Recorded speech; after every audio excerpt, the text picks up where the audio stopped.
looking forward to hearing your story. So, first of all, I'm just going to read a few things from Madison's bio. I don't know what you guys went over earlier this morning, but so, of course, she is the CEO of Space Copy, and her background's actually in commerce, which I thought was really interesting.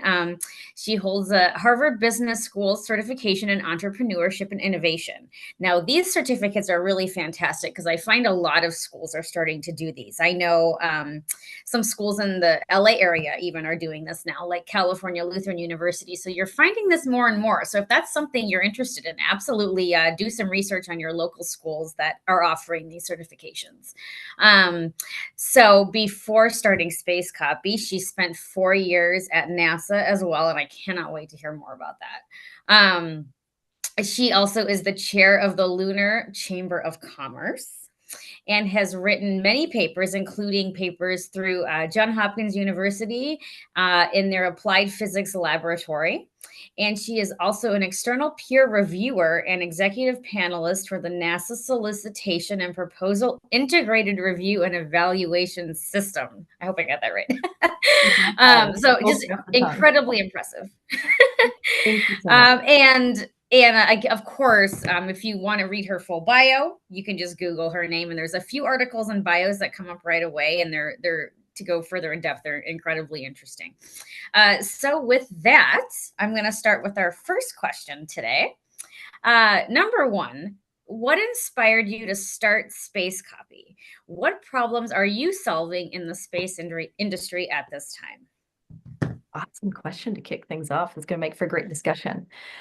So I think following from a few of the threads that we were discussing about this morning and what you were just saying kind of as an introduction to my background, Zuby, working in deep tech from the government perspective, I think was a fantastic way to kick off a career introduction to anything technology, cyber, or space related.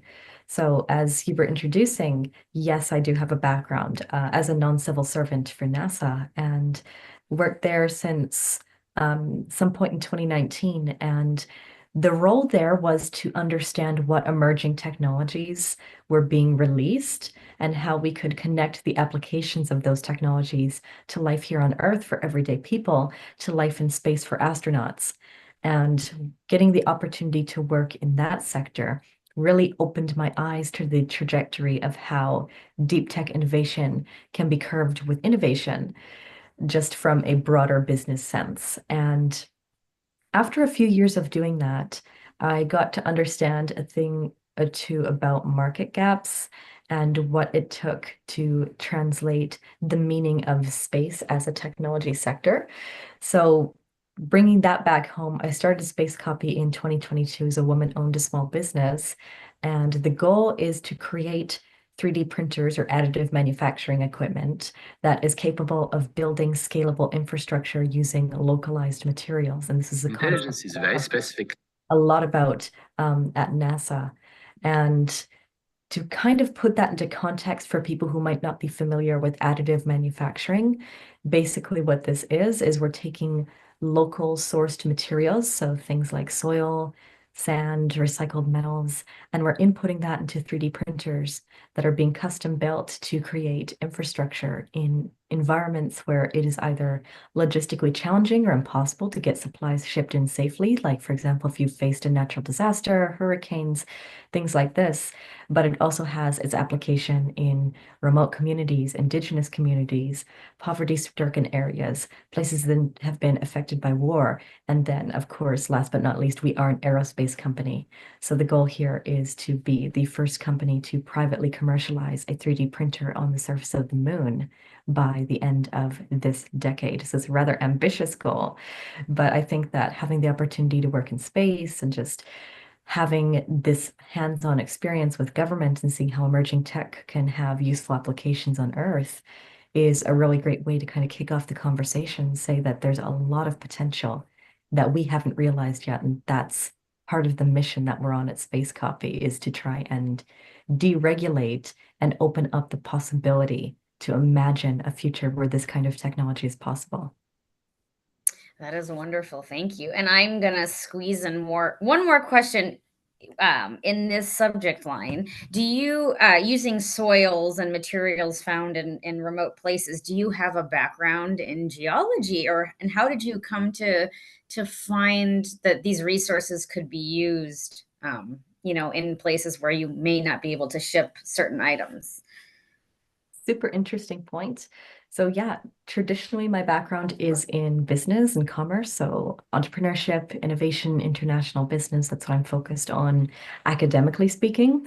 But being at so many different roundtables and open room discussions, kind of similar to the structure that we've staged here today, being involved with different science communities from an open source perspective, like for example, the NASA Lunar Surface Innovation Consortium that ties out of Johns Hopkins University's Applied Physics Lab. We were just talking about my involvement with that, as well as NASA, is a lot of the discussions that I was involved in, primarily around the 2020 to 2021 kind of golden era of the pandemic, was all of us scientists or business people sitting down and having a frank discussion about geology related technologies that can be matured for both Earth and space. So it might not be my traditional academic background, but I had the opportunity to work firsthand with technologies that were being adapted for this specific purpose. So we were talking about deep tech hardware tools like AI controlled spectroscopy to mine for different minerals and assess geological compositions in different areas. And that was being tied back into the mining and energy industry, and then it had its applications for space. So I think just having the opportunity to work hands-on with a bunch of those different technologies gave me the foundation to translate that into additive manufacturing and say, hey, look at this kind of technology capability that we have here. It's very similar to 3D printing with ceramics. And that's a heritage technology that's been around for 4 decades. So why can't we take the same principle and put it towards natural disaster response by utilizing the localized materials that we have available to us? Absolutely. Thank you for answering that. And of course, North Carolina comes to mind right now, right? When we think of natural disasters and getting to remote places. So I don't think you'll ever be short on opportunities to, you know, um, bring this technology to new places where it can be used. So thank you for that. Number two, how is the space industry currently using AI, and where do you see the use of AI going in the future? That is an incredibly broad question because It is. so many different nuances and facets to where we, first of all, what we define AI as, and then how we consider its application. So I'm going to take this conversation in the direction of cybersecurity and compliance because I feel like that's a really important subgroup of how AI is being utilized in a practical application. So there's plenty of different applications. I'm just going to focus in on that one for today. Thinking about the way that AI has been commercialized, first of all, you got to think from three different perspectives. First being government, second being academia, and third being industry. There's different nuances to how we treat even the same kind of technology, but used in different contexts. So if we're talking about private industry for a second, me being on the entrepreneurship side and seeing how AI is being integrated both here at Space Copy and in similar aerospace companies, is it's being utilized as, I think, a supporting mechanism to make what we thought was previously impossible to become more realistic. So I know that we talk about it from the perspective of gathering data, doing analytics, maybe maintaining compliance and cybersecurity over different software systems that are controlling iterative functions of hardware pieces. That's kind of the broad scale in which the foundations and network of AI has been built upon. I think we can translate it to the human effect in many different contexts and how we utilize AI in this same realm to be able to solve some of our most difficult challenges. If you're thinking of it from a mathematics or a coding perspective, helping us to work out some bugs, especially when you're trying to maintain a technology that's in a really critical and harsh zone environment where it's really challenging to maintain the efficacy and the lifespan of tech that's being sent to space. But just to kind of bring that point home, I think from the perspective of security and compliance, anyways, the way that industry is looking at AI is as a barrier against human error and as a tool to improve the way that we collect and analyze the data that's going into our overall human collective understanding of how the aerospace sector works and how the actual environment of our universe functions from our solar system to far beyond, because we're able to pull so much data from algorithms and from AI and computer vision systems and so much more that we can transform from a regular neural learning process into actual interpretable data that can go into our education systems and inform us more than ever before about the powers of space. Excellent, thank you. I know when I tuned in, there was a gentleman talking about jobs and for the younger generations with cybersecurity. And I'm just going to throw that out there.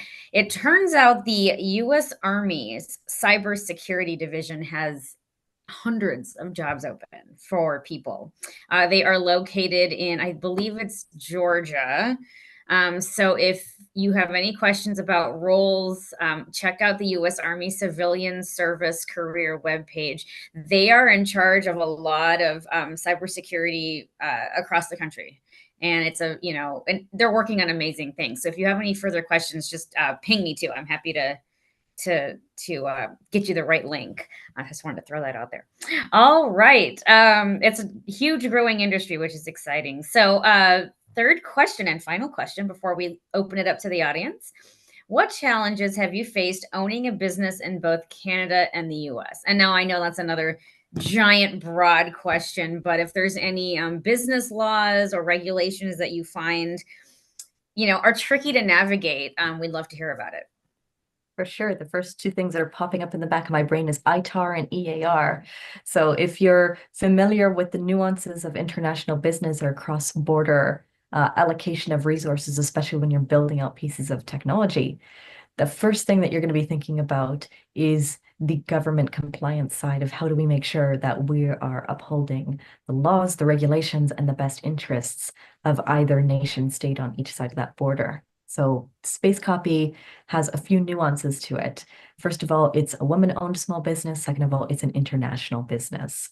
So we have the nuances and perspective from the angle that we are having the vantage point of having different people in different locations working on components of this project, but we also have the challenge of stating that even though we have these incredibly brilliant people or this incredible hardware technology and we're able to conduct laboratory and R&D testing in different places, tying all of that data back together and getting things assembled into one location where that technology can be useful is a whole other challenge in itself. And I know that this is a really overburgeoning topic that we could spend probably a lot of time discussing the different nuances of in order to really flesh out what the challenges are and where the potential solutions could be.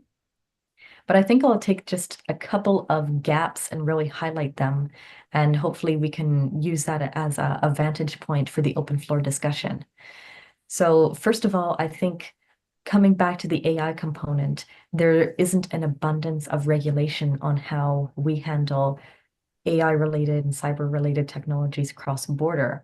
There's the understanding that we have to be careful from a defense perspective about how we utilize these technologies and regulations around how they're going in because of the fact that products like what we're building at Space Copy are oriented towards government and defense.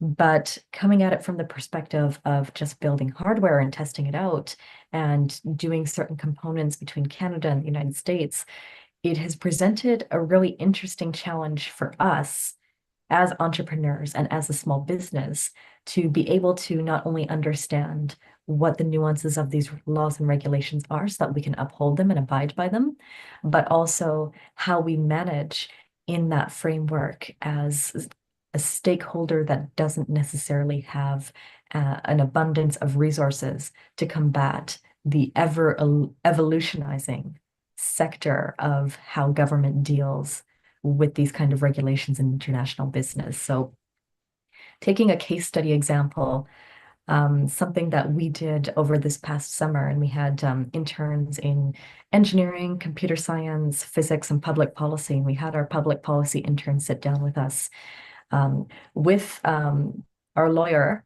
Michael, who is a huge piece of why we're here today, even having this discussion. And we were talking about ITAR and EAR and For example, sending samples of lunar regolith, or for those of you who don't know what that is, the simulated lunar soil that we use to do 3D printing tests to see if we can build infrastructure in space.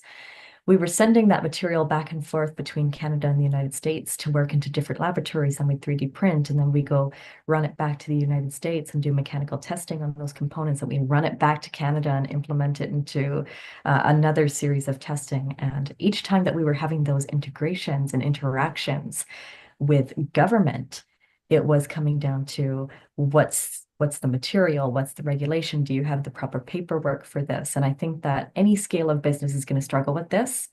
And the key takeaway point, at least for me here, is understanding what are the nuances to how hardware, AI, SaaS, and actual physical materials are being cross-border imported and exported, and how does that work for businesses?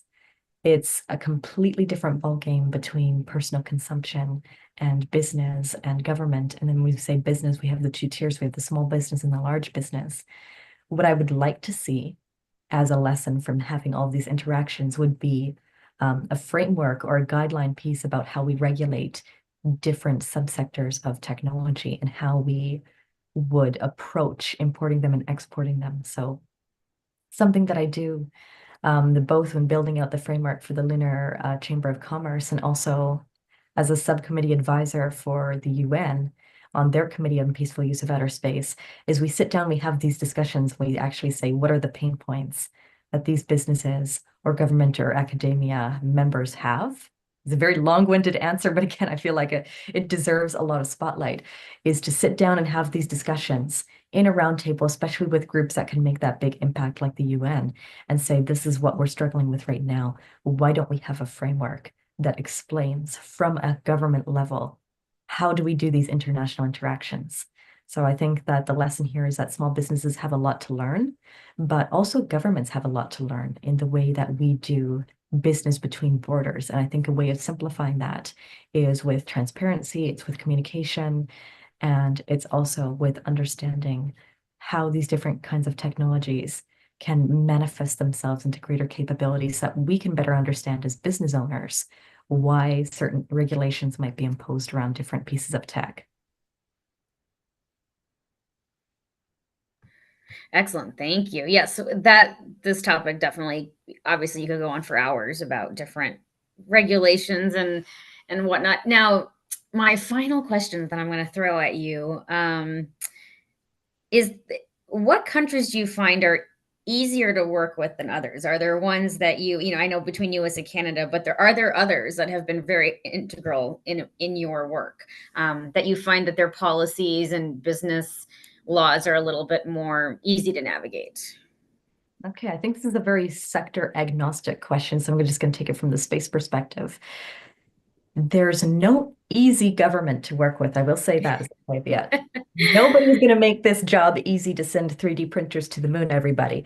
But if we can talk about this from the perspective of just doing business and trying to have international relationships and build foundations, then I'll definitely say, of course, the US and Canada, that kind of cross-border relationship, just from the perspective of agreements like USMCA, there's a framework that's already there that we can leverage off of. That doesn't mean it's linear. There's definitely nuances to that and things and challenges that we run into all the time, but it gives us the foundation at least.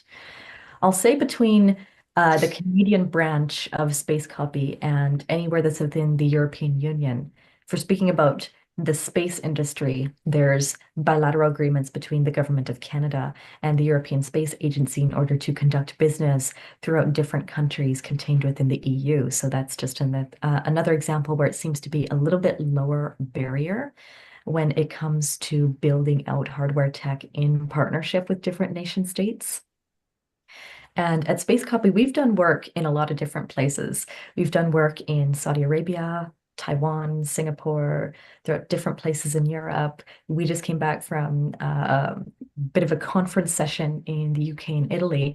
And some of these takeaways that we were having, not only with engaging with people in the actual human conversation side of peace, but also actually doing physical R&D work in these different locations, was that everybody has a really, really policy-driven, nuanced way of being able to shape how they interact with other countries. And I think that we have a long way to go when it comes to fostering out relationships for science, because a lot of this policy has been wrapped up in a bit of bureaucracy when it comes to getting through the nuances of just understanding what the text purpose is. How do we make it happen? How do we not have brain drain throughout our country of trying to get people involved in this project, but not lose them to an international business that might be trying to bring them abroad or bring their technology or innovations abroad? And we've got to kind of reverse course here and look at this from the broader perspective of this kind of capability of innovation. And I see this a lot with companies that are in deep tech is that we have the capability to make this a cross-border effort and pay it forward and have international collaborations throughout different nations. And the only way that we can recognize that potential is to have those relationships built with research institutes and other companies that are willing to leverage off of each other, and for government to not hinder that by having some degree of appropriate framework set out for how we address business to business integration and relation, especially around tech. So again, it's a really, really burgeoning topic. And there's no one easy response or linear response, but something that we've noticed anyways, just having the opportunity to work in those different ecosystems is that not only is it really diverse and nuanced, and there's incredible innovation that comes out of the minds of people in different cultures and different geographical displacements, but being able to, as a small business, work within the frameworks of these governments and these larger scale organizations to say, hey, this is what we've come up with. This is what you've come up with. There's a synergy here. How do we manifest and capitalize on that?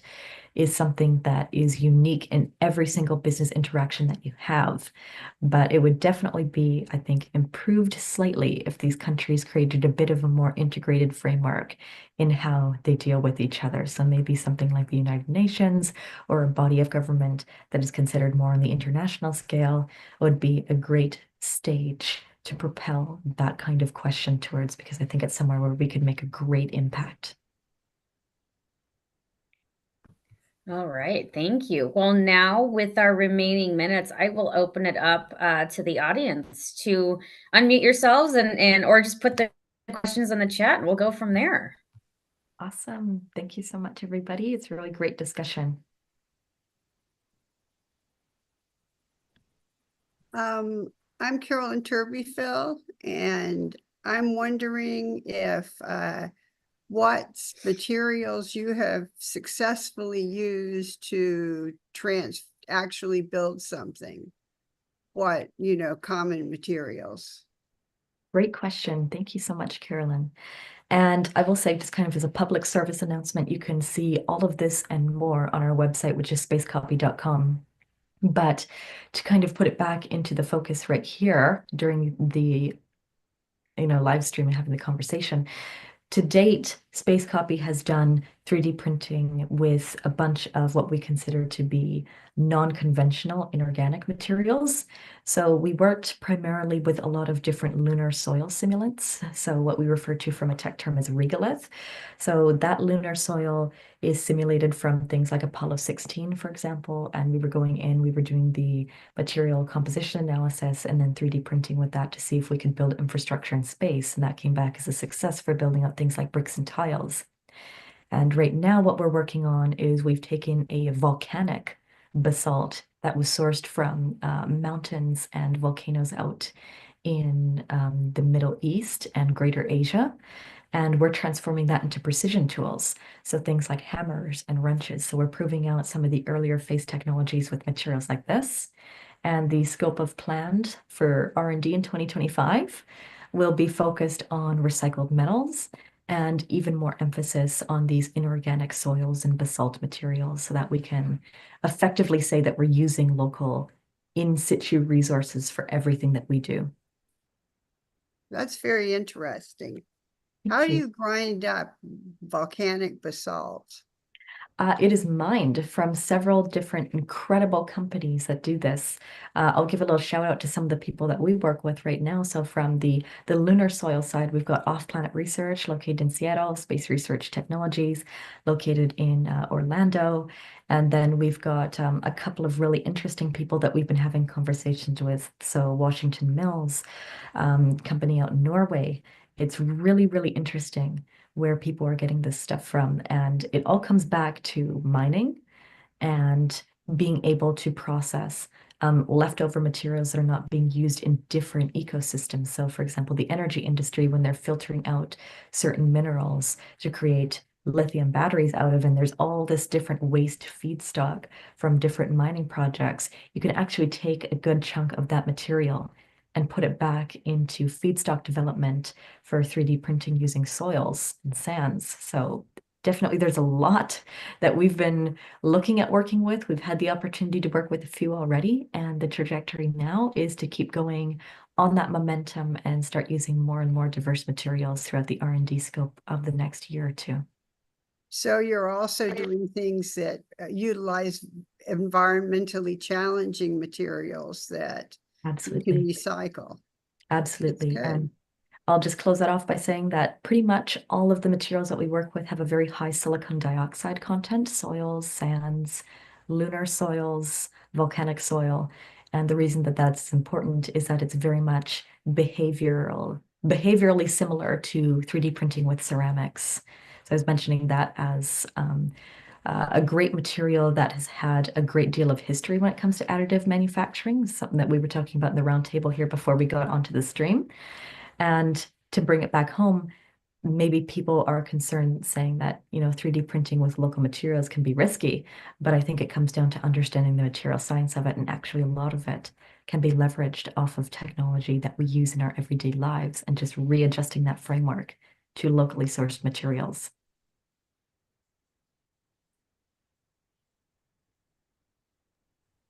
Hi, Martin. Thank you, Carolyn. Hi, Martin. You have a question? Yeah. I'm thinking, what's your business model? Who is paying for your services, and are you kind of is this project based? Are you hired to solve this and this issue, or how does it work? Thank you so much for your question, Martin. It's great to have one from the business perspective. So to answer your question right now, still being a small business, it's kind of on the pre-revenue side of things and the R&D side of things. It was very much a project-based initiative. So right now we're working with different government agencies and procuring from them. They have open calls for funding opportunities and projects related to developing out deep tech hardware pieces of technology in the additive manufacturing 3D printing sector that are specifically calling for similarized technologies. So operating in natural disaster areas, operating in space, operating in places that have been affected by combat, or in just areas where it's difficult to get supplies shipped in. I'll take a page from the Defense Logistics Agency, which we have just procured to right now, and we have funding pending. An example from that would be subsea operations, so things for like the Navy or the Marine Corps.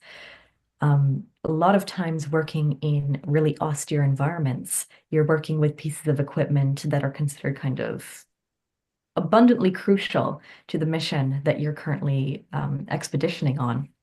Sometimes what happens is in these austere environments, you have a breakdown of certain pieces of equipment, or worse yet, you try to repair those equipment pieces and you find out that the parts that you need to repair or replace are no longer manufactured anymore. This is something that we refer to as legacy equipment. Now, this legacy equipment is still in active use throughout all these different governmental agencies. It's being used in our defense ecosystem, it's being used in our space ecosystem.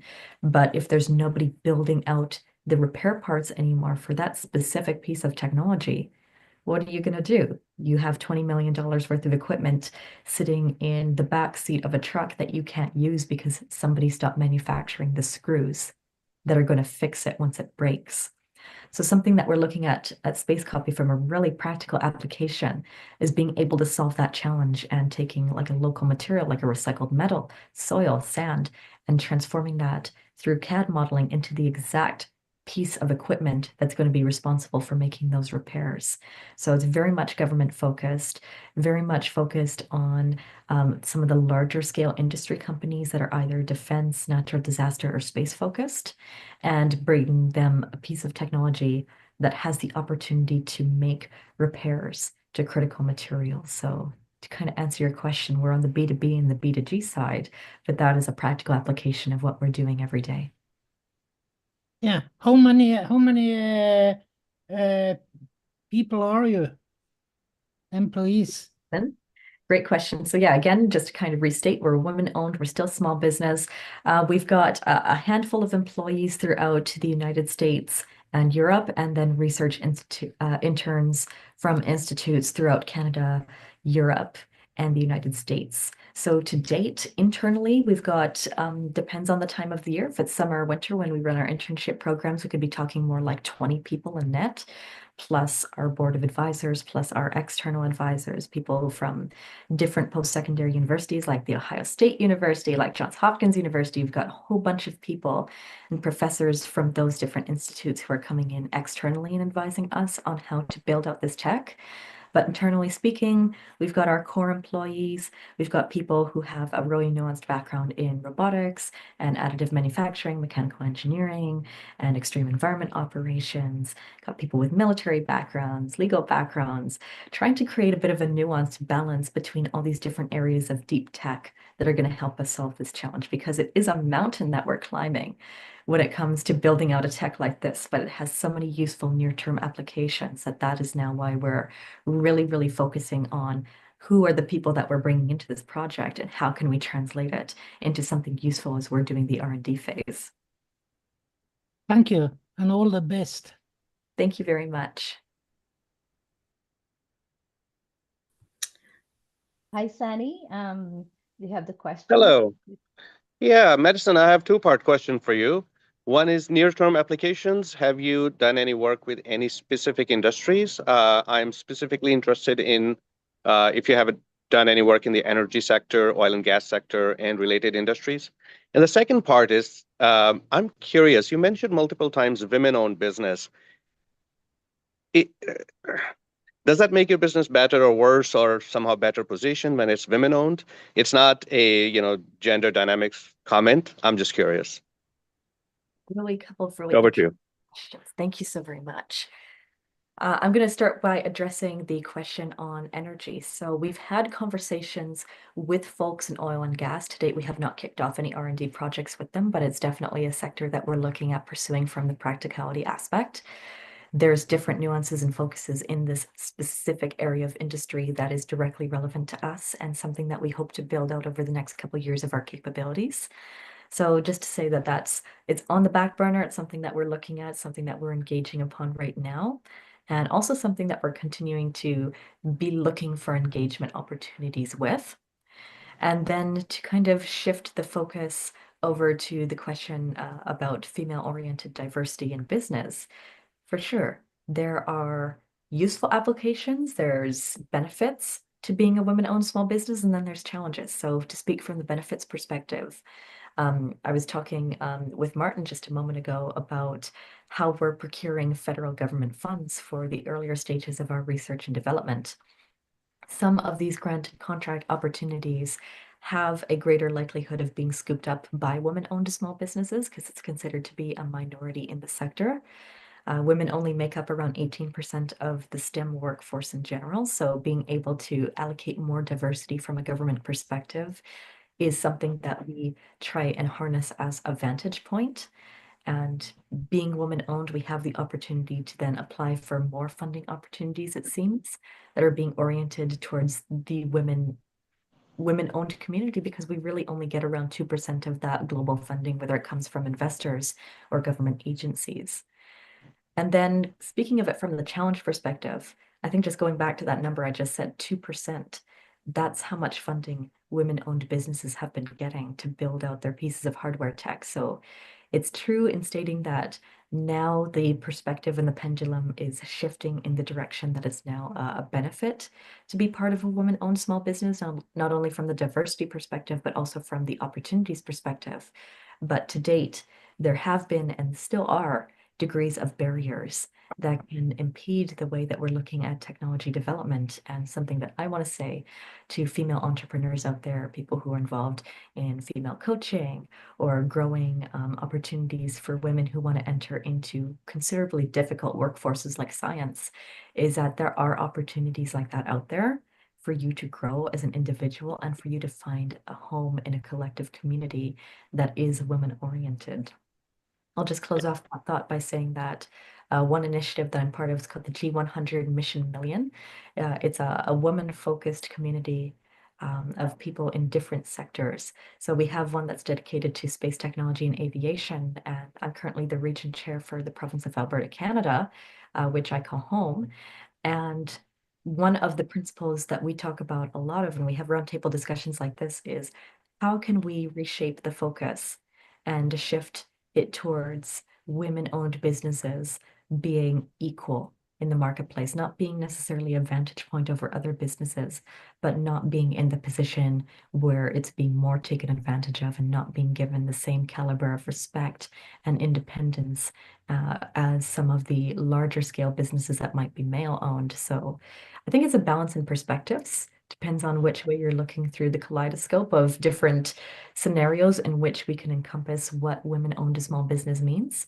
But to us at Space Copy, we like to look at it from the positive perspective and say that, there's a lot more opportunities now for us to grow because of that fact. And we're hoping to keep it on that positive trajectory because we see it as a fantastic way to help us propel the growth that we have as a small business, but also that the sector has in recognizing the potential of women in STEM. Thank you. If I could if you allow me to give you a perspective in the context of my question, I work in the energy sector, very male-dominated industry. So when I was hearing you first talking about 3D printers, I'm thinking oil rigs. I'm thinking, broken parts. I'm thinking how much cost can be reduced. And when I heard you a few times say women on, women on, women on, I'm like, oh, it's going to be, what kind of match is it going to be if it's like, women-dominated business, and I bring that into an environment which is very blue-collar, male-dominant, backwards in a way. I don't say it in negative sense. It's just an observation. So that's what came to my mind. So from marketing and positioning perspective, I would suggest that you may want to think about it like when you're talking to different industries, how they might perceive it. So government funding, I get it. As a minority, I get some access to some funding that other people don't. So I get it. But from positioning perspective, it may create some thought-provoking questions. I'll put it that way. Most certainly. I'll just finish up a counter to your perspective here because this is a really, really great conversation to be having. Is just to state that, yes, from a positioning perspective, we've had our challenges, and that's definitely not going to stop anytime soon. Space, much like the energy sector, is 82% male, honestly. And thinking of this from the broader perspective of how we're going to approach these conversations and how we've already approached these conversations to date, there's a reason that our board of advisors is entirely male, but our internal engineering team and our team of employees is mostly female. So we do try to balance it out with different perspectives from different genders. But it comes back to the point of saying that, yes, there's a lot of bias in some of these blue collar industries that you really have to look at when you're trying to address building out a technology to service them. And I think it comes back to just a point that we were making on the roundtable discussion here today, which was communication and listening. Everybody wants to be heard. And I think that by listening, you can have the vantage point of being able to work with multiple different kinds of industries together, regardless of your gender diverse backgrounds, because there's an opportunity for all of us to build out a tech that's going to service each other's industries. And suffice it to say, at the end of the day, when we're looking at this from the broad perspective, what's going to matter more? Is it going to be what kind of gender are you?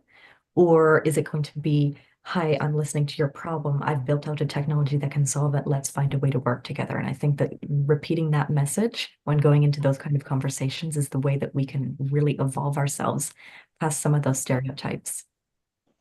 Well said. Thank you. Thank you so much. Thank you, Well, Sunny. Go oh. ahead, Subi. do we, you know what? It is almost noon. Madison, do you want to take one more question and then I'll give it back to David to, close out the meeting? Absolutely, Jen. Is that okay? Okay. Very Great. patient. We'll take Fine. one more question and then we'll hand it over to David. Go ahead, Dan. Yeah, so my question, which you answered a little bit, is I'm wondering what your legal structure was and how you're looking at financing. So I understand the government grant part, but I'm wondering to what extent you're doing joint ventures, alliances, co-brand, all kinds of things that explore the financial universe. And as you look at this business over the next 3 years, have you built a budget that basically would say, with this, if optimally, if I had this investment, we could elevate to here, or are you just sort of going on a day-to-day to see where it goes? Because it sounds like there's a fair amount of complexity here. And so I'm wondering, from just a small business perspective with a very big idea in a marketplace that is being funded to the tune of billions of dollars every day, how do you see that in your own journey to survival and from pre-launch to actual business? Fantastic question and a really important discussion. Thank you, Dan. So let's first speak about the tech side of things. So I think when you get to a certain point of technology, if anybody's familiar with the TRL scale, 1 being it's an idea, 9 being it's ready to be deployed out into industry, we're kind of at that 3/4 stage right now. So it's what they affectionately refer to as the valley of death when it comes to technologies. And being able to move past that stage requires financing, it requires fundraising. So of course, we're looking at it from the low-hanging fruits of what areas of government we can procure from a contracting and grants perspective. But to talk about maintaining sustainability and stability in a competitive industry in general, we have to look at this from the perspective of what are, I think, the mitigation factors that we have to de-risk as a business in order to tackle that kind of perspective from, for example, the investment community. What do you need to do in order to really solve those challenges to them?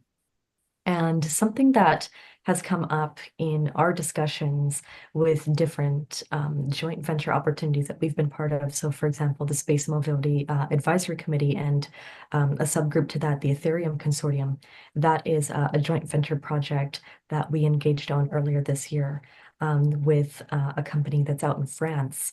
And that's kind of coming back to the bilateral agreements between the governments of Canada and countries within the European Union, having those opportunities for international businesses to collaborate. That is something that we embarked on from the mindset of saying, what do we need to do to prove out the technology concept, and how can we partner with people to make that happen? So working with different joint ventures and talking with different investment communities, so angel investors, VCs, family offices. And again, this point keeps coming up in the conversation, is communication and listening, and hearing from them what were, first of all, the vantage points and competitive edge and unique value proposition that would help those companies be successful in the way that they position themselves in the market for financing. But from the perspective of also what were the challenges, what were the things that you were seeing on repeat that were the breaking point in saying that, no, this technology isn't ready for commercialization. I think it comes down to, at the end of the day, really listening to those perspectives and seeing, okay, how do we translate this idea or this concept of what we're actually trying to build and what we've done today in a laboratory, which is fantastic, but how do we actually make it believable, measurable, and achievable? The kind of net answer, and again, this is something that's evolving, and I think something that evolves for any small business that enters into deep tech, is trying to find a way to service the clients around which your technology serves. So sitting down and listening to those that you're planning on servicing. So if it's energy, if it's aerospace, if it's defense, and being able to say that we've sat down, had a conversation with this agency or this company that's going to be our client, and then bringing that back to the joint venture or the financing agent and saying, this is what the client is saying, this is how we've adapted our technology to service that, really helps bring home the message that you understand the ecosystem with which you are working in. And that is something that is nuanced and evolves for every different sector and every different geographical displacement for which you're working in. So if it's a European project, if it's an American project, Canadian, Asian, or otherwise, there are different aspects in which you need to consider. But at the end of the day, something that we found to be the most useful at Space Copy is to really focus on the listening and communication aspect of hearing out what the clients want, hearing out what those financing joint ventures or investors need, and how we can merge those two items together with what we are already doing, and try to build off of that foundation, build a framework off of that. So can I make a suggestion? Please, happy to. I think one of the people you need in the organization is a vice president of partnerships and alliances, and that person would have the deep domain relationships with the industries you might like to serve, with the idea of going out to create some skunk works that are very specific. Like when you say, I want to hear your need, I want to partner with you. Let's do a skunk work. Let's see if we can get what it is you think, right? And actually actualize some things. I don't know if that's possible in your space, but I've done 5 startups, and I've done that in every case, and in every case, it launched me, to the moon, so to speak. Whereas I get what you're saying about the process. I'm saying I'd like you to interrupt your process and give it a shot, because I think there are these defense contractors, whether it's a part, it doesn't have to be everything, but it could be a couple of things that I think give you authority, credibility, presence in a marketplace from a branding perspective. So that would just be my little last hint. Thank you for adding that into the discussion, Dan. I would agree with you. And something that we're doing right now is we're getting ready to start fundraising at the end of this year. And that is probably priority number 1 when it comes to scaling up, is to have people involved in the strategic development side of that. So great message. Thank you so much for adding that into the conversation. Great presentation. Thank you. Thank you. Yeah, thank you. And thank you, Madison and Zuby, for pulling it together. We do have the space business community starting, and I know Lockheed Martin's one of our first partners in that. And, we've had Dr. Lisa Dyson from Air Protein speak in the past. So we'd love to invite you back, Madison, and support you in your journey. Absolutely, my great honor. And it's great to be part of the Witty community, see the conversations and momentum that we're all having in creating this inclusive network. And I will say, just kind of as a close, I know that there might have been some questions or discussions that we didn't have the opportunity to really engage on today, but I'm happy to continue that discussion. So I encourage everybody to reach out. I'm going to put my contact information here in the chat. And also I'll be resharing this throughout social so that everybody can get in touch. LinkedIn, our website, spacecopy.com, is always a great place to reach us, because we're looking to have these dynamic conversations every single day with people in tech, in entrepreneurship, and really just start to propel those conversations out there and get some answers to, I think, some of the most burning questions out there when it comes to how we make this kind of vision a reality. So thank you again so very much. Thank you, Madison. Okay, for those of you going to Odyssey, it's already started. And have a safe weekend. Thank you, Madison, and thank you, Sylvie. Thank you, everyone. See you next time. And Madison, you said you were putting your info in the chat? Yep, should be coming in 1 moment here. I'll make sure that gets sent out here before we close out the discussion for today. So I will be putting in the website and my contact email for anybody who wants to continue along this discussion path. So feel free to copy down that information. And also this stream it's on YouTube. It's going to be on LinkedIn. It's going to be throughout the Space Copy socials. So definitely feel free to check it out and get in touch. Thank you. Perfect. Thank you, everyone. Thank Thanks, you. Madison. Yeah, save the chat.